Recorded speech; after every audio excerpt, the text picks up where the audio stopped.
Hi guys, I'm Lakshman. I'm studying in Srinivas Institute of Technology and I'm first year student studying in EC. So my company name is Goat and the product name is Mobile. The product proposed name is AI Portable. So, empathizing, Trinity engine, inventory of engine that optimize the phone performance and the daily multitasking. We share large data through phone simply without any issue. Define product present name is mobile and the future name is AI Portable. ID IDET is a like we study before Trinity engine.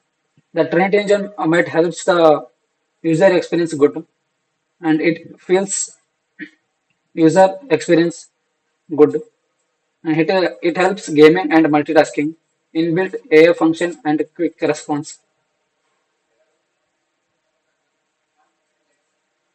Prototype. This is the microchip. This microchip is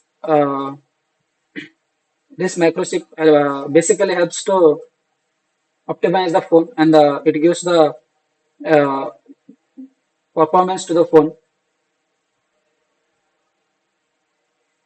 Comment your opinion, guys. Thank you.